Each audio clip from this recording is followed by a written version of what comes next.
Hello, and welcome to another episode of the Grow Your Occupancy podcast. I am Julie Podewitz, CEO and founder of Grow Your Occupancy. And today I am speaking with Christy Van Der Westhuizen. Christy is the Vice President of Sales and Marketing at MBK Senior Living. A little bit about Christy, one of my favorite people. She has been a sales, marketing, and public relations professional for the past 17 years. And before entering senior living, she'll have to tell us a little bit about this. She worked as an assistant cruise director. And for those of you old enough, think about Julie, right, from the Love Boat, with Holland American Line, and traveled to 30 different destinations. She began her senior living career about 13 years ago as a community sales director, moved into a regional role. And she, like I said, is currently the Vice President of Sales and Marketing. And her expertise includes utilizing innovative marketing techniques, cutting edge digital advertising, training teams in customer service and hospitality, creative database management, and impactful sales training. Christy. Hi, Julie. Thank you for having me. Doesn't it kind of feel when you hear your bio read, you think, who are they talking about? I keep thinking, I'm like, oh, I got to change that up. But hey, I mean, it's still pretty accurate. So, I failed to mention the most important is your husband, Rainier, and adorable daughter, Delilah, and your two dogs. So we'll learn more about them in just a bit. So Christy, I would love to jump in and ask you, I saw something on LinkedIn the other day about a recent, speaking of customer experience and customer service, a recent training you completed. Can you tell us about that? oh my gosh. Training. I mean, we do consistent training all the time. Well, I thought, did you go to the Disney customer experience training? Oh my goodness. Yes. Okay. So I'm a huge proponent of continuous learning. If I have, I've been trained kind of to have a growth mindset, and the minute you stop learning, that's when you stop growing. And so I found the Disney Institute a few years ago and have been taking online classes. Eventually I'll get to an in-person class one of these days, but I took a few Disney Institute classes on customer service or coaching for excellence. And that was really cool too, is learning how to coach your team, striving for excellence. And there's a lot of different techniques that Disney uses. They even have an app for their managers to use to remind them to do like certain steps that are part of an acronym. And I just love learning, and Disney is the perfect avenue for that. And what's not in my bio is I am a former Disney cast member, Disneyland.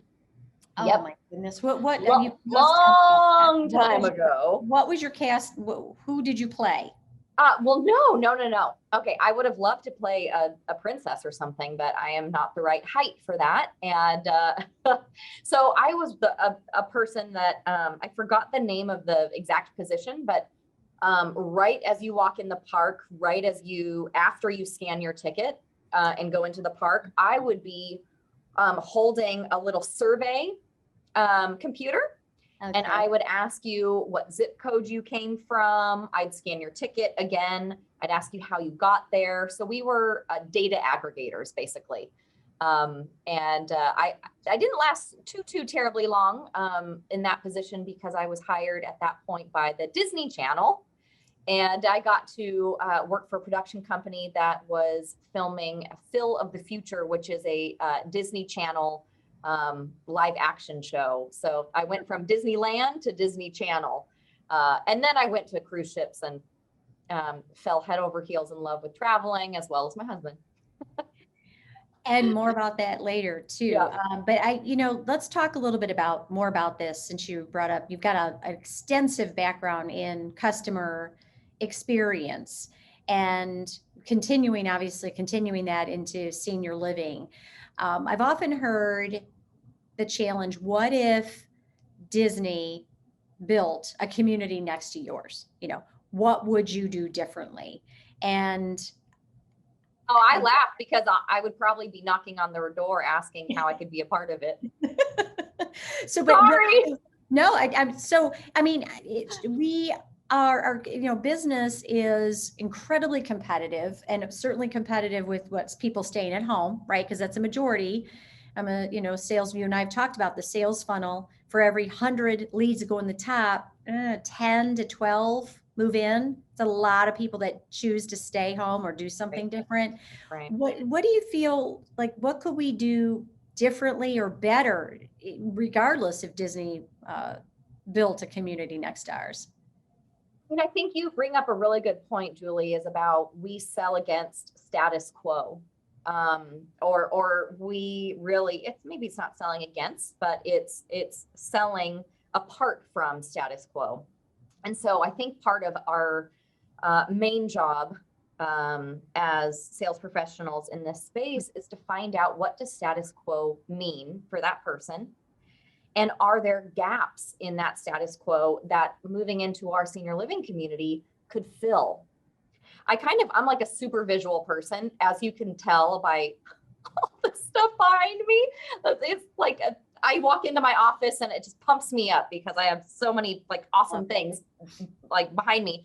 But I kind of think of the senior living sales process as like, our job is to make sure that we're understanding what their status quo is, and then hopefully the pain of moving into a senior living community outweighs what the status quo is. Mm-hmm. Because no one likes physically moving. I'm totally guilty of that.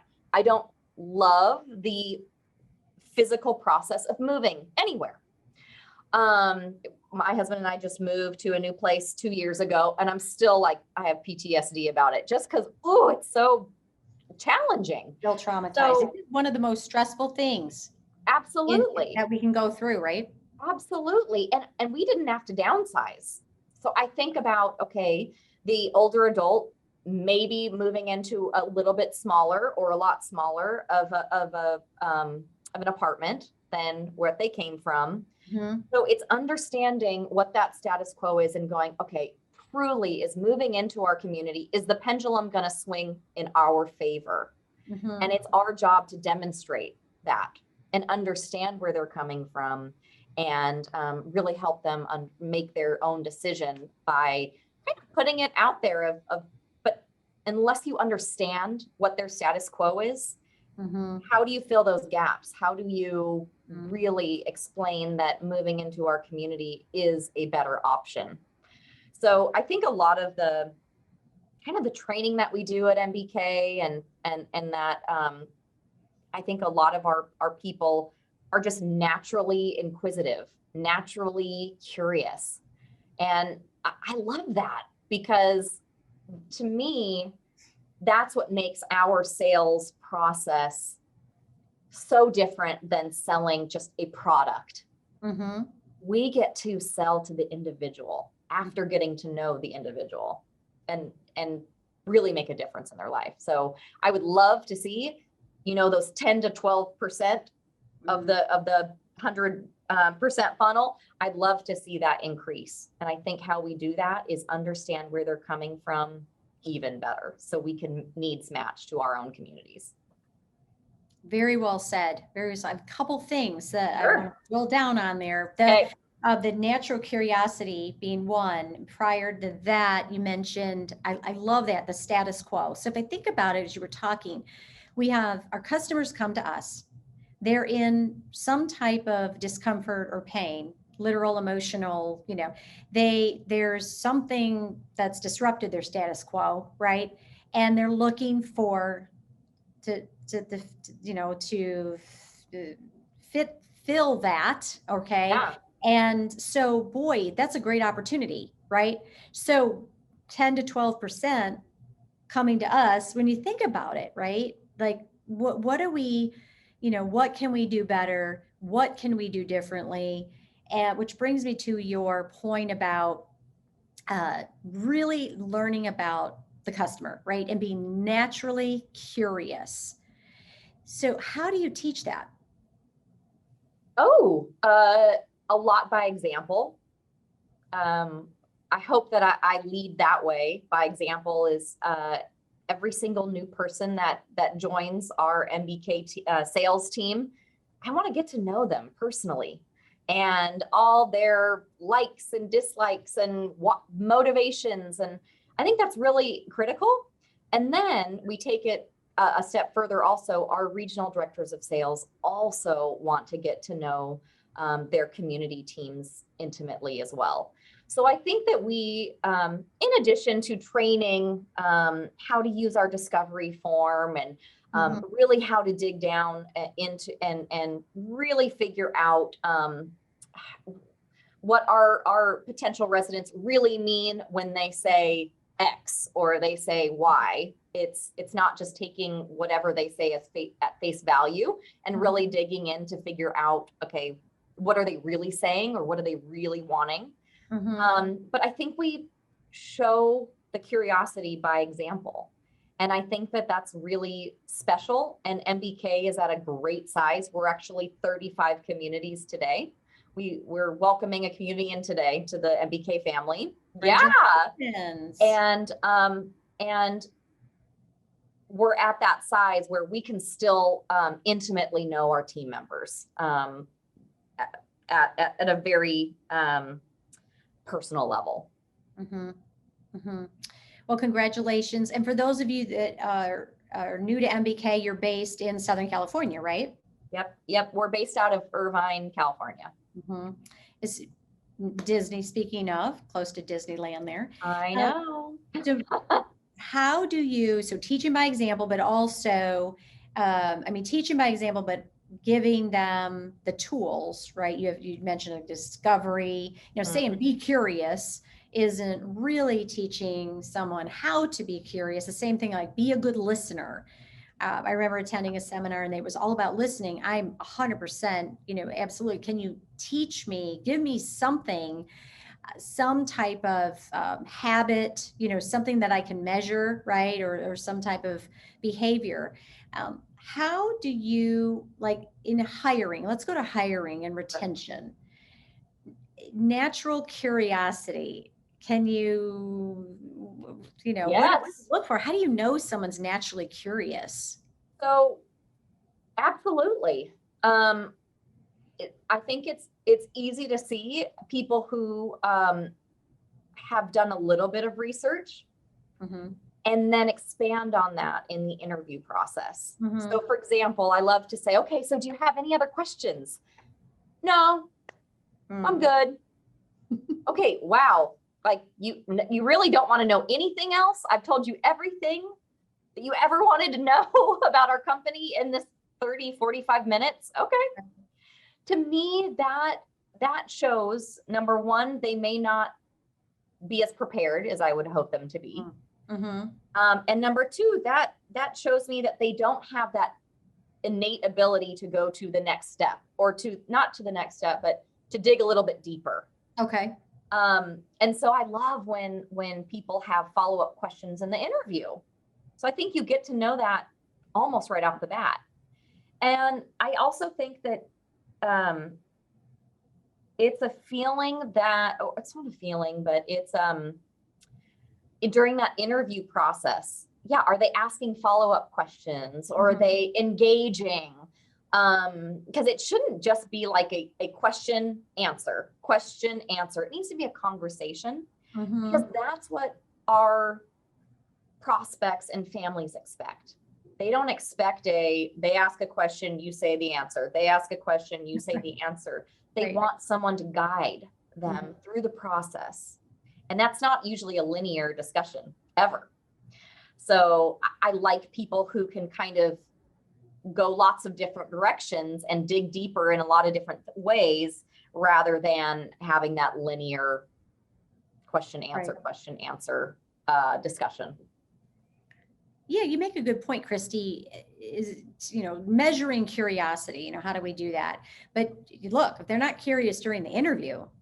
And you're getting them at their best. Yeah, exactly.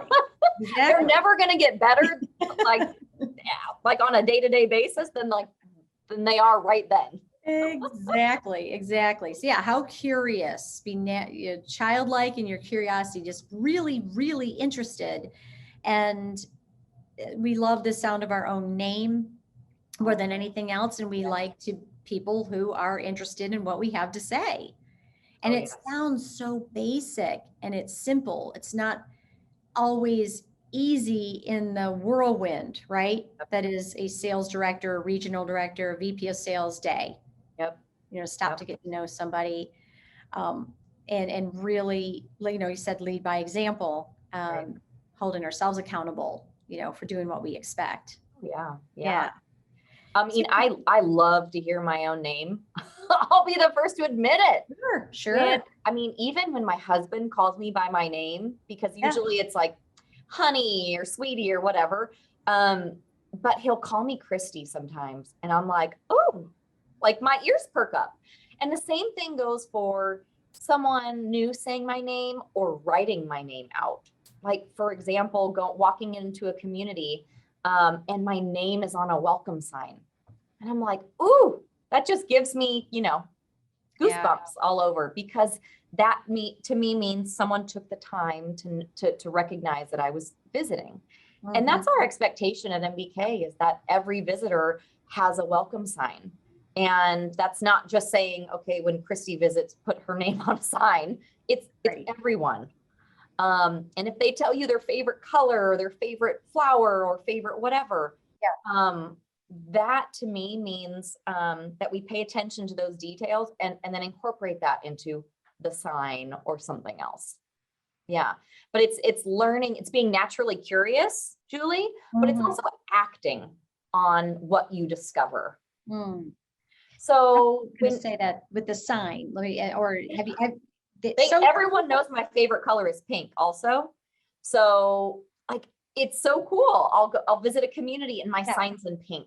It's like, ooh, you feel like they get you, and it's just a color, It is, and it's not, it's such a simple thing to do, and it is easy to do. It's easy to do.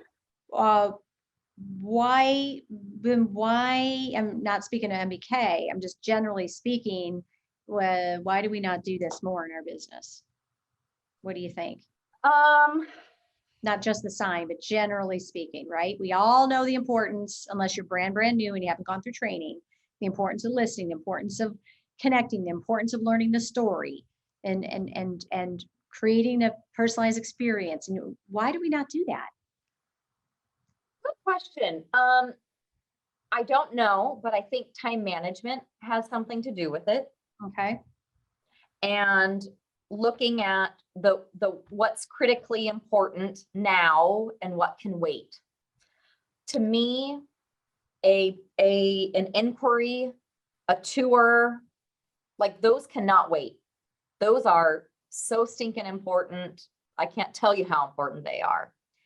And making someone feel special, whether they're over the phone or coming into your community, that's like top of the importance list. So doing the non-sales related activities that are not part of that critical importance list, it's learning what's critical and what's not. And then if it's not critical, it's talking to your executive director and saying, hey, there's this thing that I can't get to because I need to prepare for the tour, because that is the critical part of my day today. And then it's asking for help too. So I think that I have made all the wrong, I've made all the mistakes in when I was a community director of sales. I sometimes got my priorities misaligned, where it's like, oh no, but I'm leading this, bingo game. I can't take that tour. I'm leading the bingo game. And it's like, dang it, I need to ask for help for someone to come in and pinch hit for me so I can take that tour. But sometimes I feel like our we just kind of get misaligned sometimes. And so it's always important to communicate with your executive director, and having your executive director help you figure out what are those sales critical activities too. And then saying, hey, I realize you were supposed to call bingo at 3 o'clock. I know you have a tour at 2:30. I'll take the bingo from you.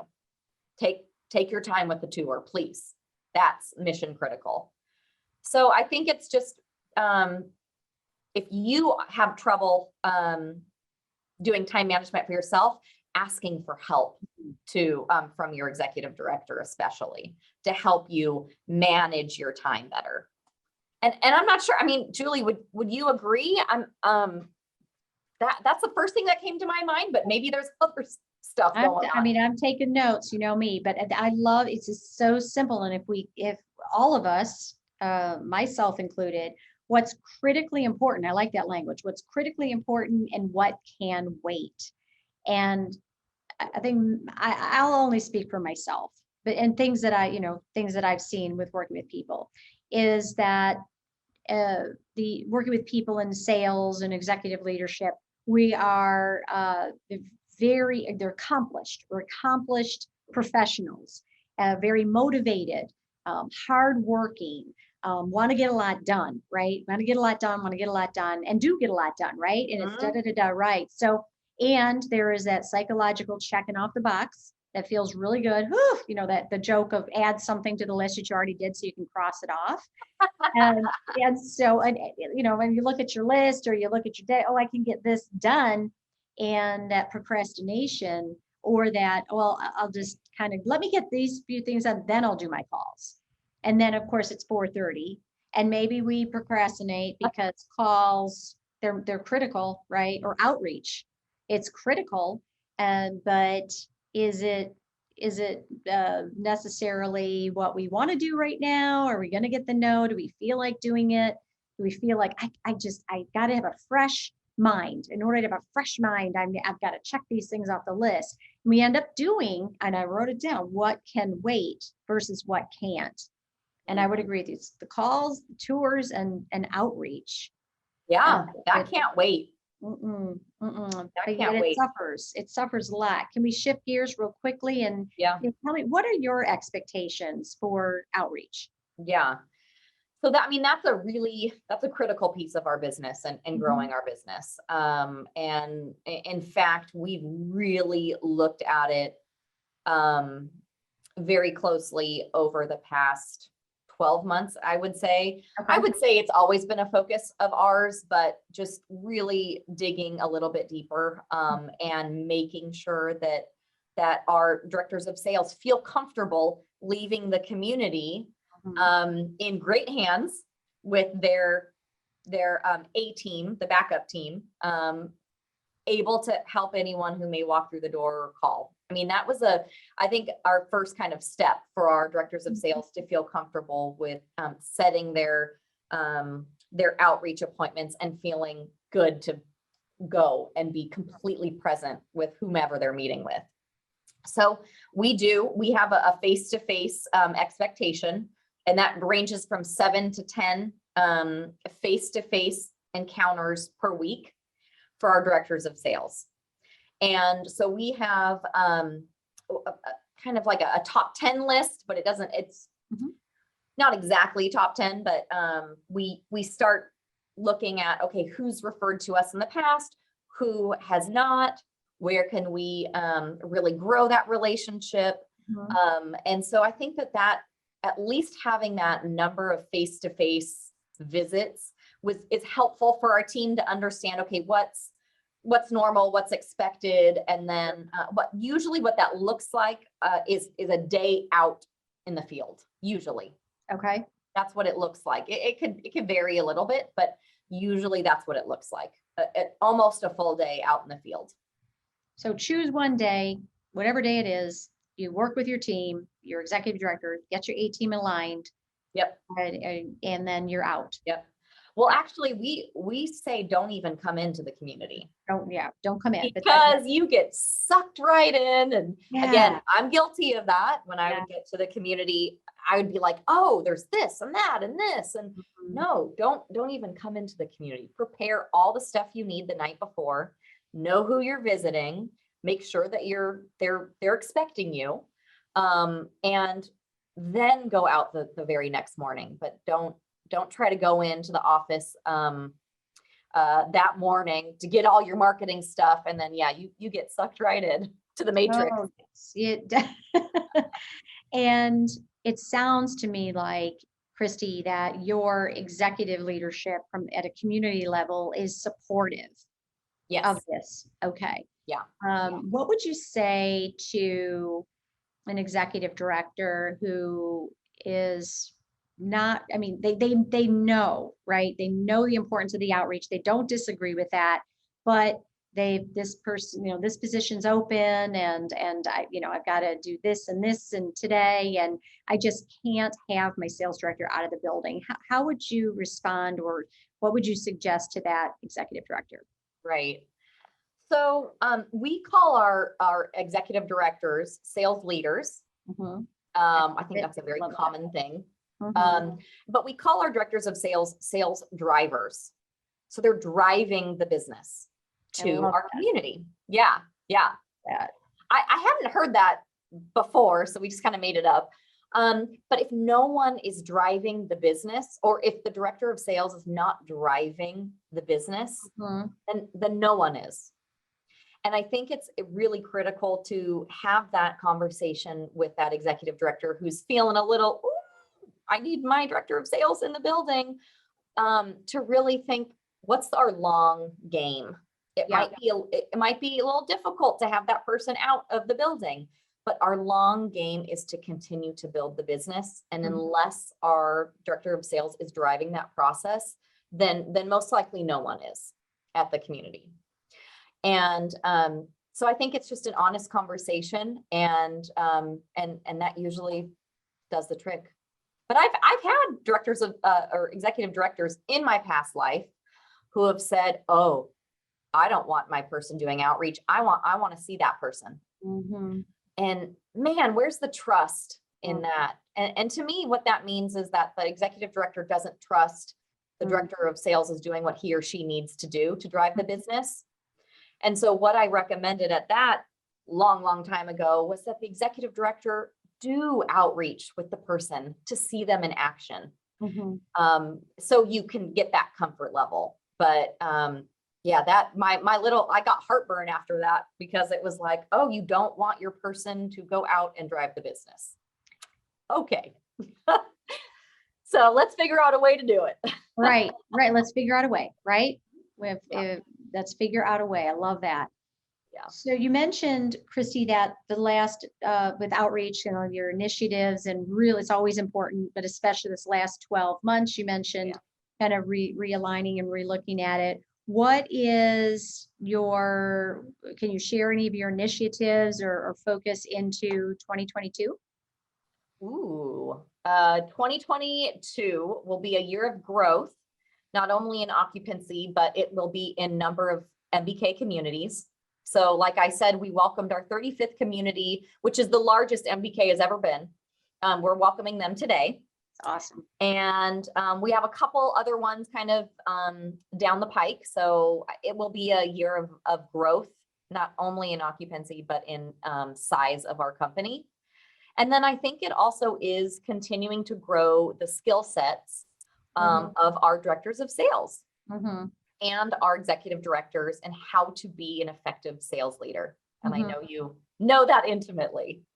So that's a big focus for us. Is we're coming up with, this has been a labor of love, but a sales training program. Now, of course, we have sales training, but we just want to boost it even more. And so we're looking at how do we do effective sales training?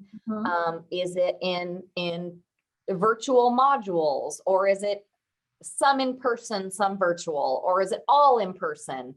We're kind of coming up with, okay, what does the most impactful sales training look like?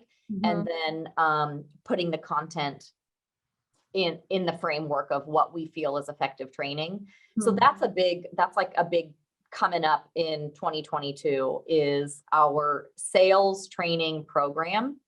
The pieces are all there. We're just putting it together in the best puzzle that we can, but that's something big that's coming for MBK. I love it. Well, you started off, Christy, our discussion with growth and how you have a growth mindset, which is one thing I really admire about you. I always say that the person who sits in the front row, is probably one of the most accomplished, but the one who wants to continue learning and to continue growing.